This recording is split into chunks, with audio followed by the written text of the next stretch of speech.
Good evening मेरे प्यारे साथियों। अभी हम लोग इंग्लिश के द 101 रूल्स के बारे में चर्चा करेंगे। जैसा कि आप सभी जानते हैं कि जो इंग्लिश है उसके 3 पोर्शन होते हैं, ग्रामर, वोकैबुलरी और रीडिंग। तभी हम लोग ग्रामर के टॉप 101 रूल्स का डिस्कशन करेंगे। इसमें हमारी क्लास की स्ट्रेटेजी कुछ इस तरीके से होगी कि पहले क्लास में हम रूल को डिस्कस करेंगे और सेकेंड क्लास में फिर उसी रूल के अकॉर्डिंग हम कुछ क्वेश्चंस को सॉल्व कर रहे होंगे जो हमारे प्रीवियस ईयर में आया हुआ होगा। तो चलिए बिना टाइम को वेस्ट किए हम अपने रूल के क्लासेस को स्टार्ट करते हैं। हमारा जो रूल नंबर 1 है, रूल नंबर 1 बताता है, चर्चा करता है कि सिंगुलर सब्जेक्ट के साथ हमेशा सिंगुलर वर्ब लगेगा और प्लूरल सब्जेक्ट के साथ हमेशा प्लूरल वर्ब का प्रयोग किया जाएगा।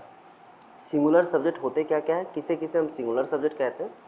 तो ही, सी, इट, एवरीवन, देखिए, नो वन, समथिंग, समवन, ये सारे सिंगुलर वर्ब होते हैं। और जो भी अनकाउंटेबल नाउन्स होती हैं, अनकाउंटेबल नाउन्स क्या क्या होते हैं? वह नाउन्स जिसे हम काउंट नहीं कर सकते, जैसे वाटर, मिल्क, ऑनेस्टी, लव, इन सारी चीज़ों को हम काउंट नहीं करते, तो उनके साथ हम सिंगुलर वर्ब का प्रयोग करते हैं।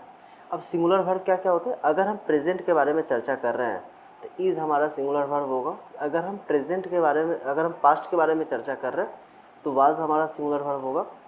अगर हम फ्यूचर के बारे में चर्चा कर रहे हैं तो हैज़ हमारा सिंगुलर वर्ब होगा। डू डज में डज हमारा सिंगुलर वर्ब होता है। और किसी भी वर्ब की फर्स्ट फॉर्म के साथ अगर एस या ईएस लगा हुआ होगा तो हमारा सिंगुलर वर्ब में काउंट किया जाता है।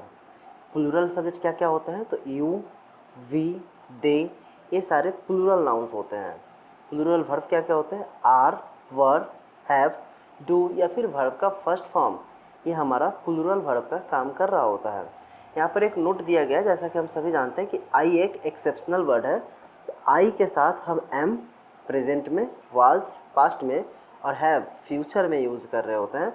डू भी यूज़ कर रहे थे और वर्ब का फर्स्ट फॉर्म का प्रयोग कर रहे होते हैं आई के साथ।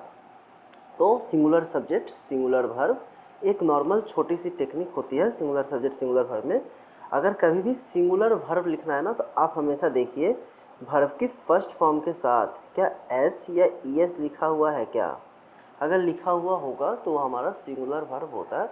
बाकी इज़, वाज, हैज़, डज, ये तो हमारा जैसे देखिए यहाँ पर भी DOES लास्ट में ES लिखा हुआ है ना, यहाँ पर भी देखिए S लिखा हुआ है, यहाँ पर भी देखिए S लिखा हुआ है, यहाँ पर भी देखिए S लिखा हुआ है ना। तो या तो वर्ब के फर्स्ट फॉर्म के साथ S या फिर ES लगा हुआ होगा तो हमारा सिंगुलर वर्ब के रूप में काउंट किया जाता है।